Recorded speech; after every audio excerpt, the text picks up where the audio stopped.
குஜராத் நியூஸுக்கு எல்லாருக்கும் வணக்கம். இனி நம்ம என்ன பார்க்க போறோம் பாத்தீங்கன்னா, ஐயோ பத்திக்குச்சுல. ஸோ ஃபிஃப்த் மேட்ச் தான். அது யாருக்குன்னு பாத்தீங்கன்னா ஜிடி வர்சஸ் பஞ்சாப். ஸோ எல்லா மேட்சுமே கிட்டத்தட்ட பாத்தீங்கன்னா 200 பிளஸ். நீங்க என்னடா நேத்து சின்ன கிரவுண்ட்ல 200 அடிக்கிறீங்க அப்படின்னு சொல்லிட்டு இருந்தாங்க. பட் இன்னைக்கு சின்னதோ பெருசோ எல்லா கிரவுண்ட்லயும் நாங்க 200 மேல தானே செட் பண்ணுவோம். ஐபிஎல்னாலே 200 மேல தான்டா அப்படிங்கிற ஒரு இதை நம்ம மைண்டுக்குள்ள ஏத்துட்டாங்க. ஸோ இன்னைக்கு ஓவரால் எப்படி இருந்துச்சுன்னு பாத்தீங்கன்னா, பேட்டிங் சைஸ் எல்லாமே சூப்பரா பண்ணாங்க. பவுலிங் நிறைய பேர் சொதப்பல் அப்படின்னு சொல்லலாம். ஏன்னா இது பேட்டிங் பிச் மாதிரி எனக்கு தோணுச்சு. ஸோ ஹாரிஸ், ஓவராலா உனக்கு எப்படி தோணுச்சு, அதை பத்தி சொல்லு. ஆக்சுவலா ஓவராலா சொல்ல போனா ஒரு நல்ல மேட்ச் இன்னைக்கு. ரெண்டு டீமுமே நல்லா பெர்ஃபார்ம் பண்ணியிருக்காங்க. ஏன்னா அந்த டீம்லயும் நல்ல பேட்ஸ்மேன்ஸ் நல்லா ஸ்கோர் பண்ணியிருக்காங்க. இந்த டீம்லயுமே டாப் ஆர்டர்ஸ் நல்லாவே ஸ்கோர் பண்ணியிருக்காங்க. அதுல இன்னும் கொஞ்சம் பெட்டர் ஆனனால பஞ்சாப் வின் பண்ணியிருக்காங்க. ஸோ ஓவராலா மேட்ச் பாத்தீங்கன்னா எனக்கு பஞ்சாப் சைடுல பேட்டிங் சொல்லணும். ரொம்ப சூப்பரா இருந்துச்சு பார்க்கவே பஞ்சாப் சைட்ல இருந்து. ஏன்னா ஸ்ரேஸ் ஐயர் அந்த கேப்டன் லீட் பண்ண ஃபர்ஸ்ட் மேட்சே அவர் பயங்கரமா ஆனாரு. அவர் எங்கேயுமே அவரோட அந்த இதுக்கே கம்மி ஆகல. ஸோ அவர் எப்படி ஸ்டார்ட் பண்ணாரோ அப்படிதான் மேட்ச் ஃபுல்லா ஆடினாரு. ஸோ முக்கியமா செஷாந்த் சிங் பினிஷ் பண்ண விதம் நல்லா இருந்தது. ஸோ பஞ்சாப் சைட்ல இருந்து பேட்டிங் லைனப் எல்லாமே சூப்பரா ஆடினாங்க. பட் ஃபாலோ பை ஜிடிலயுமே சூப்பரா ஆடினாங்க. நம்ம கில்லுமே நல்லா ஆடி இருந்தாரு, Sai Sudharsan and Butler. So இந்த ரெண்டு டீம்லயுமே எனக்கு பேட்டிங் பயங்கரமா இருந்தது.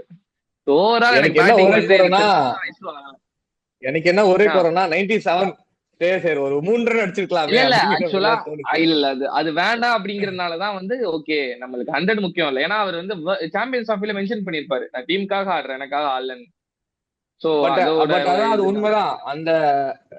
அவரும் கொஞ்சம் அடிச்ச அந்த 6-4 தான் பயங்கரமா ஹெல்ப் இல்ல பண்ணுச்சு ஆமா லாஸ்ட் ஓவர் கரெக்ட். ஏன்னா அடிச்சதுதான். அந்த சைடு அவர் சும்மா இல்லையே, அவர் அந்த சைடு அவர் அட்டாக் பண்ணிட்டு இருக்காரு.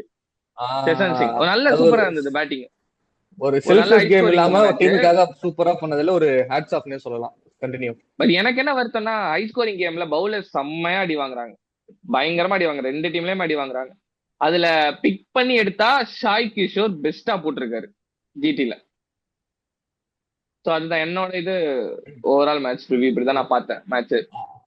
ஆதி, ஓகிட்ட என்ன எதிர்பார்க்கலாம் சொல்லுங்க. அதுதான் எனக்கு தெரிஞ்ச ஒரு 3 வென்யூ ஒன்லி ஃபார் பேட்டிங்னே இருக்குன்னு நினைக்கிறேன்.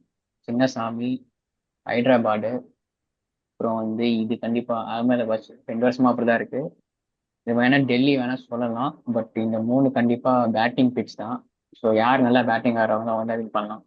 நீங்க என்ன சொன்னாங்க, அந்த ஃபைனல்ஸ் கூட எடுத்துக்கலாமே. 2023 நம்ம சிஎஸ்கே வின் பண்ணது கூட யார் பேட்டிங் அடிச்சாதான் வின் பண்ணாங்க. ஸோ அது பேட்டிங் கேம் தான் நீங்க அந்த ஃபுல்லாக. பவுலர்ஸ் பெருசா இல்லை, பட் அதுலயும் 2 3 பேர் போட்டாங்க. பட் இட்ஸ் பேட்ஸ்மேன்ஸ் கேம் தான் எனக்கு full-ஆ. சரி, ஓகே. ஸோ ஓவராலா உங்களோட சம்மரி தான் சொல்றீங்க. ஸோ இன்னைக்கு பெஸ்டா யார் பெர்ஃபார்ம் பண்ணா, பெஸ்ட் பிளேயரா அப்படின்னு சொல்லிட்டு ஒன்னு ரெண்டு பிக்கப் பண்ணாம உங்களுக்கு எதுவும் நல்ல மைண்ட்ல இவங்களாம் நல்லா பண்ணாங்க அப்படின்னு யார சொல்லுவீங்க? ஹாரிஸ், நீ ஆரம்பி. ஓகே, எனக்கு என்னோட ஸ்டார் பிளேயர்னு பாத்தீங்கன்னா இன்னைக்கு மேட்ச்ல நான் 4 பிளேயரை செலக்ட் பண்றேன். ஸோ ஃபர்ஸ்ட் பிளேயர் பாத்தீங்கன்னா என்னோட இதுல ஸ்ரேயஸ் ஐயர் இருக்காரு. ஸோ செகண்ட் சஷாந்த் சிங் இருக்காரு. So third Sai Kishore and Sai Sudharsan. So இந்த 4 பிளேயர் நான் என்னோட பெஸ்ட் செலக்ட்ல பண்றேன். ஏன்னா இந்த 4 பிளேயர் ஏன்னு சொல்லிடுறேன். ஸோ நான் பார்த்த வரைக்கும் ஸ்ரேயஸ் ஐயர் இன்னைக்கு மேட்சை ஃபுல் கண்ட்ரோல் எடுத்துட்டாரு. அவர் கேப்டன் அந்த ரெஸ்பான்சிபிலிட்டியோட ஆடினாரு. பிளஸ் மேட்ச்ல எந்த ஒரு இடத்துலயுமே அவர் ஸ்லோ ஆகல. ஸோ மேட்ச் நம்ம நல்ல டார்கெட் செட் பண்ணணும்னு சொல்லி எடுத்துட்டு போயிட்டே இருந்தாரு ஒண்ணு. இன்னொன்னு நம்ம ஷாய் கிஷோர் ஏன் சொன்னேன்னா, ஹை ஸ்கோரிங் கேம்ல ஒரு 30 ரன் கொடுத்து 3 விக்கெட் எடுக்கிறதெல்லாம் மிகப்பெரிய விஷயம். சோ அதை அவர் சூப்பரா பண்ணியிருக்காரு. அவர் எல்லா வருஷமே அவர் ஒரு நல்ல இதுல மெயின்டைன் பண்ணிட்டு இருக்காரு. சோ அதே வகையில இந்த இதுலயுமே ஜிடிக்கு ஒரு நல்ல அசெட் அவரு. ஸோ அதே மாதிரி செஷாந்த் சிங். ஏன் செஷாந்த் சிங்னா, பினிஷருங்கிறது ஒரு டீமுக்கு ரொம்ப முக்கியம்.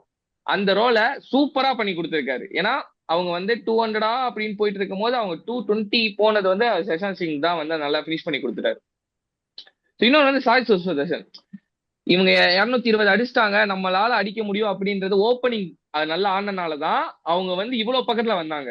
சாய் சுதர்ஷன் நல்ல பேட்டிங். ஸோ அதனால இந்த 4 பிளேயர் செலக்ட் பண்றேன். அவ்வளவுதான். Okay, super. ஆதி, உன்னோட பாயிண்ட் ஆஃப் வியூ.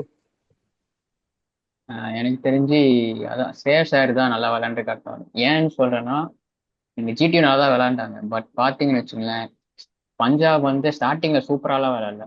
இந்த ஒரு டெபியூ பேட்ஸ்மேன் ஒருத்தர் நல்லா ஆடினாரு, அப்புறம் விக்கெட் போயிடுச்சு. 200 அடிச்சிருப்பாங்கன்னா கூட டவுட்லாம் இருந்தாங்க. அங்க ஆர்யா. இருந்தா ஸ்ரேயஸ் ஐயரை தூக்கி ம். விட்டாரு. ஸோ அந்த பொசிஷன்ல இருந்து ஸ்ரேயஸ் ஐயர் தூக்கி விட்டாரு. ஜஸ்வந்த் சிங் வந்து அவர் மட்டும் தான் ரீட்டைன் பண்ணாங்க இந்த வருஷம். ஏன்னா போன வருஷம் ஆக்சிடென்டலா கண்டுபிடிச்ச ஒரு பிளேயர் வந்து சூப்பரா விளையாடி சரி, சரி. இன்னைக்கு அது ஒரு செட் ஆயிட்டாரு அவரு. லைக் நான் தான் ஃபினிஷருன்னு சொல்லிட்டு அவர் ரொம்ப கிளியரா விளையாடுறாரு. ஏன்னா நான் இப்படிதான் ஆடுவேன்னு சொல்லிட்டு ப்ராப்பரா பண்ணாங்க.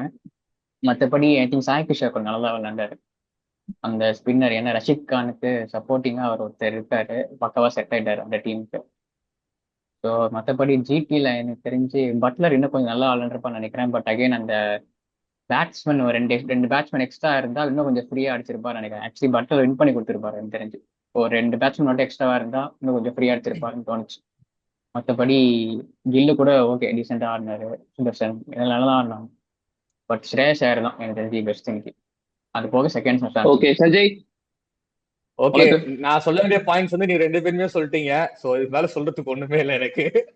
அதனால நான் வந்து ஓகே. நெக்ஸ்ட் போறேன். So player to destroy. So இப்ப இந்த மேட்ச்ல வந்து டெஸ்ட்ராய் பண்ணணும், உனக்கு நல்ல மேட்ச் தோத்துருச்சா அப்படின்னு சொல்றதுல நீங்க யார சொல்லுவீங்க? ஆரம்பிக்கலாம். ஹாரிஸ் கிட்ட இருந்து ஆரம்பிக்கலாம். ஓகே, பிளேயர் டு டெஸ்ட்ராய் சொல்றதுக்கு முன்னாடி நான் வந்து ரஷீத் கானை பத்தி பேசணும்னு நினைக்கிறேன். ஜிடி எப்போலாம் நல்லா பெர்ஃபார்ம் பண்ணியிருக்கோ அப்போலாம் ரஷீத் கான் வந்து எல்லா மேட்ச்லயுமே விக்கெட் எடுத்து கொடுத்திருக்காரு. சோ இன்னைக்கு அவரை அடிச்சனாலதான் வந்து பஞ்சாபால வின் பண்ண முடிஞ்சது. ஏன்னா ரஷீத் கான் பால் வந்து அடிச்சிட்டாங்க, 4 ஓவருக்கு 42 ரன் அடிச்சிட்டாங்க. ஆக்சுவலா ஹை ஸ்கோரிங் கேம்ப் அவ்வளவு ரன் இல்லைனாலும் ரஷீத் கானுக்கு இது வந்து ஒரு பெரிய இதுதான். ஏன்னா ரஷீத் கான் பால் ஃபேஸ் பண்றது ரொம்ப கஷ்டமான ஒரு விஷயம். சோ அங்க டேக் ஆன் பண்ணனாலதான் ஜிடி வந்து கொஞ்சம் அடி வாங்குது. அப்பனாதான் பஞ்சாப் ஜெயிக்க முடிஞ்சது. சோ அதனால ரஷீத் கான் அடிச்சது வந்து ஒரு நல்ல அட்வான்டேஜ் பஞ்சாபுக்கு. சோ பிளேயர் டு டெஸ்ட்ராய்ல வந்து நான் சிராஜ் தான். ஜிடில இருந்து வந்து எனக்கு சிராஜ் தான்.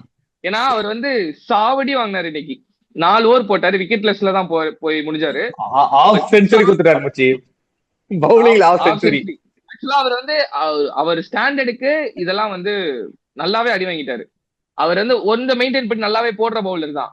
விக்கெட் எடுக்கலனாலும் நல்லா மெயின்டைன் பண்ணுவாரு எக்கனாமிய. பட் இன்னைக்கு அதுவும் இல்ல. அவர் அதாவது அடிச்சது டேக் ஆன் பண்ணது வந்து அப்பேற்பட்ட சின்னசாமியிலே பழகி பழகி இனி கொஞ்சம் சுமாரா தான் போட்டாரு. ஆர்சிபி அப்பாடான்னு இருப்பானுங்க. மத்தபடி எல்லாருமே ஓரளவுக்கு ஓகே அப்படின்ற மாதிரி தான் இருந்தாங்க. சொல்லுடா. எனக்கு வந்து இவன் ஹாரிஸ் சொன்ன மாதிரி எனக்கு வந்து ஃபர்ஸ்ட் நான் இதுதான் வச்சிருந்தேன்.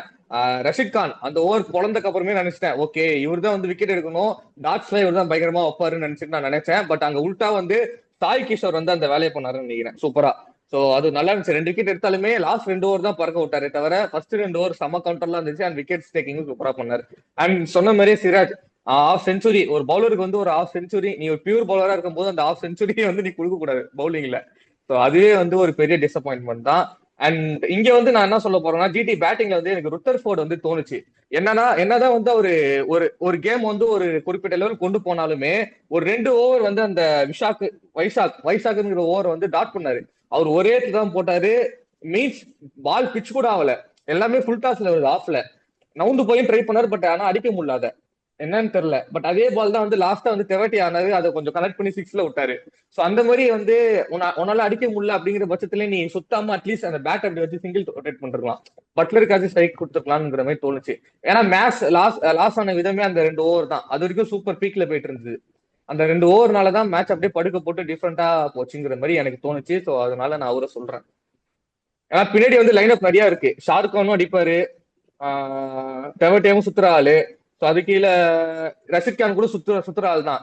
ஸோ வந்து பெருசா நீ ஒரு 18 ரன்ஸ் லாஸ்ட் ஓவர்ல ஒரு 18 to 20 ரன்ஸ்னு அடிக்கிறதுக்கு ஆள் இருக்கு.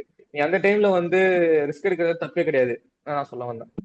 சரி, குஜராத் என்னை பொறுத்த வரைக்கும் பிளேயரை விட அந்த டீம் செலெக்ஷனா தப்புன்னு நினைக்கிறேன். அட்லீஸ்ட் ஒரு பேட்ஸ்மேன் கண்டிப்பா எக்ஸ்ட்ரா எடுத்துருக்கணும். நான் இல்லதான் கொடுத்து சொல்லுவேன். ஏன்னா பட்லர் முடிச்சிருக்க வேண்டிய மேட்ச் இது. ஆக்சுவலா ஒரு 2 சிக்ஸ் அடிச்சா மேட்ச். ஆனா எனக்கு என்ன பிரச்சனைனா, ஏன் பிலிப்ஸ் வந்து கொண்டு வரல உள்ளன்னு. அதுதான் கிளென் பிலிப்ஸ் விட்டாங்க. அது ஒரு பேட்ஸ்மேனு. அட்லீஸ்ட் அவர் இருந்தா கொஞ்சம் ஃப்ரீயா ஆடி இருப்பாங்க. எனக்கு என்னமோ ரொம்ப ரெஸ்ட்ரிக்டா ஆடினான்னு தோணுச்சு. ஏன்னா சூப்பர் பேட்டிங். பஞ்சாப் வந்து அவ்வளவு விக்கெட் போய் அப்புறம் தான் அடிச்சாங்க. இவங்க ஸ்டார்டிங்லேயே இவ்வளவு நல்ல பேட்ஸ்மேன் வச்சு, எல்லாருமே நல்ல பேட்ஸ்மேன். சுதர்சன் சரி, கில்லு, பட்லரு, ருதர்ஃபோர்ட் வந்து செம்ம ஃபார்ம்ல இருந்தாரு. ஆக்சுவலி வெஸ்ட் இண்டீஸ் சூப்பரா ஆடி இருக்காரு. ஸோ இவ்வளோ பேட்ஸ்மேன் இருந்தாங்க. அந்த ஃப்ரீடம் இருந்தா இன்னும் சூப்பரா ஆடிடும். அந்த ப்ரெஷர்ல தான் தோத்தாங்க எனக்கு தெரிஞ்சு. ஸோ எனக்கு இன்னொரு அதான் ஆதி சொன்ன மாதிரி தான் ஜிடி வந்து டீம் வந்து அடுத்த அப்கமிங் மேட்சஸ்ல அவங்க வந்து சஃபல் பண்ணியே ஆகணும். ஏன்னா இந்த மாதிரி வச்சுட்டு போனா நெக்ஸ்ட் மேட்ச்ல ஏர்லி விக்கெட்ஸ் போச்சுன்னா அவங்க செம்மையா ட்ரபிள் ஆவாங்க. ஸோ இது ஜிடி அவங்க மாத்தியே ஆகணும். ஏன்னா அவங்க வின்னிங் ட்ராக்ல போகணும்னா அவங்க எக்ஸ்ட்ரா ஒரு பேட்ஸ்மேன் வச்சு தான் ஆடணும். ஓகே, ஸோ ஓவரால் சம்மரி வந்து நாங்க என்னன்னு எங்களோட பாயிண்ட் ஆஃப் வியூலாம் சொன்னோம். ஸோ இந்த மாதிரி தொடர்ந்து நிறைய மேட்சஸோட review and roast videos IPL பத்தி வேணும்னா நீங்க எங்க சேனல் வந்து லைக் பண்ணுங்க, ஷேர் பண்ணுங்க, சப்ஸ்கிரைப் பண்ணுங்க. மறக்காம அந்த பெல் பட்டனை அழுத்திக்கோங்க, அந்த ஆல்ல போட்டுக்கோங்க. அண்ட் ஃப்ரம் உங்களிடமிருந்து விடைபெறுவது உங்கள் சஞ்சய், ரேன் ஹரிஷ், ஆதி. ஃப்ரம் குஜால்ஸ். நன்றி, வணக்கம், பாய்.